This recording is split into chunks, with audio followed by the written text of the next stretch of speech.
Like and subscribe my YouTube channel. आपका स्वागत है मेरे यूट्यूब चैनल पर। आज आपके सामने एक जो मैं नया सॉल्यूशन लेके आया हूँ, तो आप मेरी वीडियो को पूरा देखें।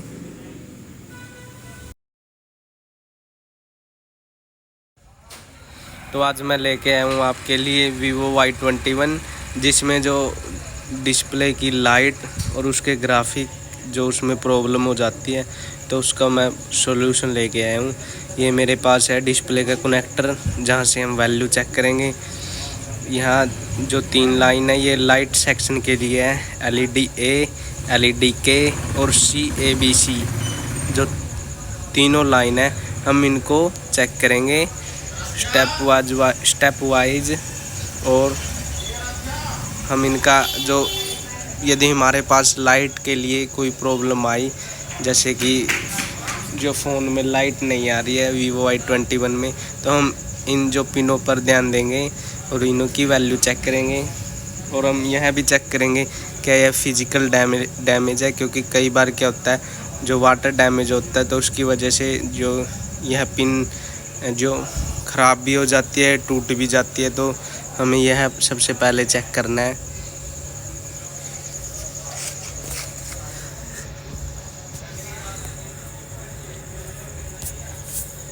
मैं आशा करता हूँ कि आप मेरी वीडियो से बहुत कुछ सीखेंगे। मैं आपके लिए ऐसी वीडियो लाता रहूँगा।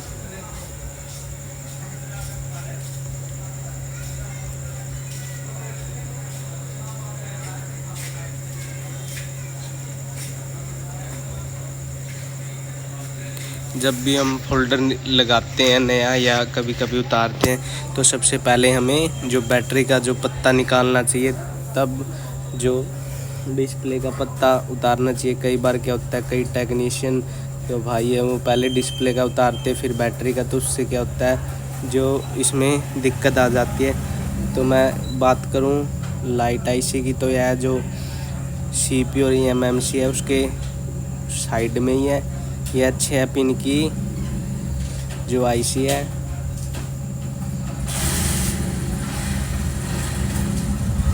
हमें यहाँ चेक करना है LED K और CABC लाइन, और साथ ही हमें VPH की जो लाइन है उसकी वोल्टेज चेक करनी है। तो हम यह भी पता लगाएंगे कि जो VPH की लाइन है वो कहाँ से आ रही है। जो हमारी VPH की लाइन है वो कैपेसिटर के ज़रिए कोयल में भी एंटरिंग होती है, और फिर यह घूम के सीधा IC में चली जाती है। और हम LED A जो लाइन है जो हमारे कनेक्टर से आई है, तो हम उसका भी पता लगाएंगे। यह एक रजिस्टर में जाती है, और उस रजिस्टर के जो दूसरी तरफ है वो VPH लाइन आती है, और फिर वह IC में जाती है।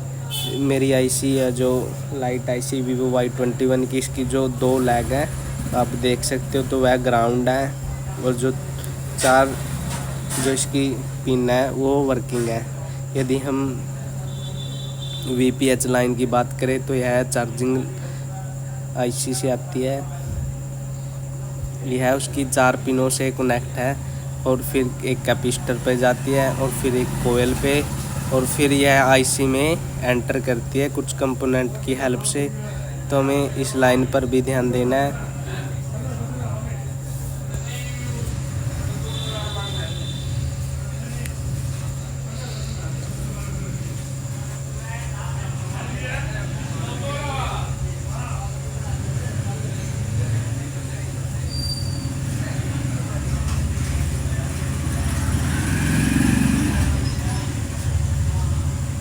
हमें यदि हमारे पास प्रॉब्लम आती है लाइट की, तो हमें सबसे पहले यह चेक करना है क्या है वह कोई कंपोनेंट गायब तो नहीं है। क्योंकि कई बार क्या होता है कि कंपोनेंट ख़राब हो जाता है, या वहाँ जहाँ कंपोनेंट होना चाहिए वहाँ होता ही नहीं।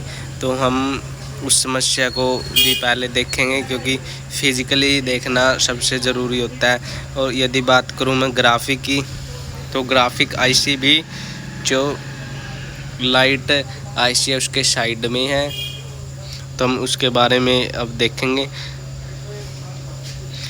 यदि बात करें हम ग्राफिक जो लाइन की, वो जो डिस्प्ले कनेक्टर से जाती है। तो आप देख सकते हो LCM RST और DSI TE, और जो इसकी दूसरी लाइन है वो TD-P2, TD-N2 और TD-N1, TCP और TCN, TD-P0। तो यह जो कनेक्टर से जाती है, तो हम देखेंगे स्टेप बाई स्टेप ये कहाँ से आती है और ये कहाँ जाती है। और एक मेरी लाइन है V1018 PMU, तो यह मतलब हमें इस लाइन पर भी ध्यान देना है ये कहाँ आ रही है और कहाँ से जा रही है। और एक VSP और VSN, ये सबसे महत्वपूर्ण जो लाइन होती है जिस पे हमें सबसे ज़्यादा ध्यान देना चाहिए। यदि हम PMU वाली लाइन पे ध्यान दें तो यह पावर IC में से आ रही है, सीधा बैटरी कनेक्टर पर आती है।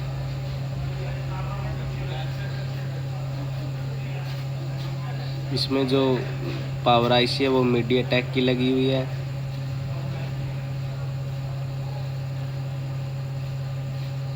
जो VPH लाइन है वो चार्जिंग IC से ही आ रही है।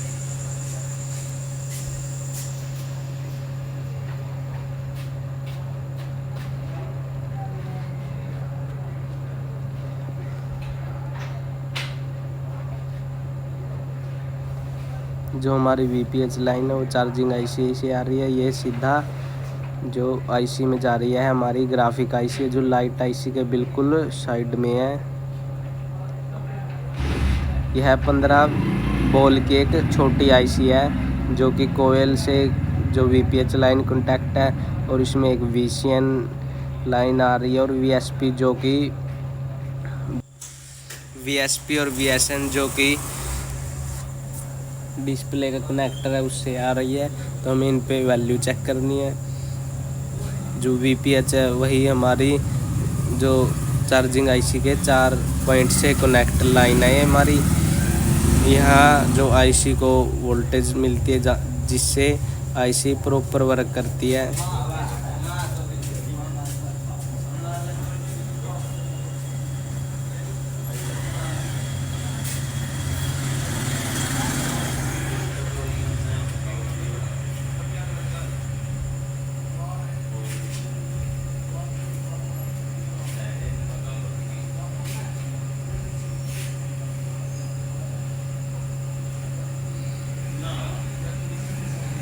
यदि हमें कई बार क्या होता है कि जो डिस्प्ले IC है, ग्राफिक IC, वो डैमेज मिलती है ऊपर से, तो उस कंडीशन में हमें उसे चेंज करना होता है।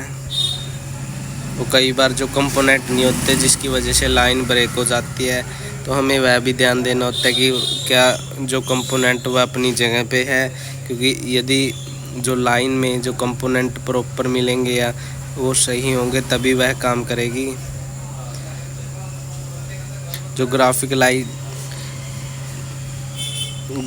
जो लाइन है, इसमें जो नीचे वाली लाइन है, तो उनकी बात करें तो PMU जो फ़िल्टर होते हैं उनकी मदद से है CPU में जाती हैं। तो हमें इनको सबसे ज़रूरी चेक करना होता है। यदि हमारी जो डिस्प्ले उसमें ग्राफिक नहीं बन रहे हैं, हमें इन सब की वैल्यू लेनी होती है। यदि हमें किसी पॉइंट की वैल्यू नहीं मिलती तो हमें उसे चेक करना होता है वन वाइज वन, क्या वह लाइन कहाँ से मिस है। यह CPU में गई होती है। कई बार क्या होता है कि जो ग्राफिक ना आने से हमें जो CPU रिवॉल्व करना पड़ सकता है, क्योंकि कई बार जो लाइन मिस हो जाती है तो हमें जो CPU दोबारा से रिवॉल्व करना है और जो लाइन है उसका ट्रैक निकालना है और उसको रिपेयर करना है। हमें GR के माध्यम से पता चलता है कि हमारी कौन सी लाइन में कहाँ दिक्कत है।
तो आप मेरी वीडियो में लास्ट तक बने रहिए, तो आपको पता चलेगा कि जो लाइट आईसी और ग्राफिक आईसी है तो कैसे काम करती है और कैसे हमें उसको रिपेयर करना है। कई बार जो लाइट नहीं आती है जो डिस्प्ले में, कई बार ग्राफिक नहीं आते, तो आप मेरी वीडियो को देख के तो आप उन प्रॉब्लम को सॉल्व कर सकते हो।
यदि मेरी वीडियो देख के आपका फ़ोन जो डिस्प्ले या ग्राफिक आईसी की प्रॉब्लम थी तो वह ठीक हुआ तो आप कमेंट में ज़रूर बताएं और मेरे चैनल को सब्सक्राइब करें एंड शेयर करें मेरी वीडियो को।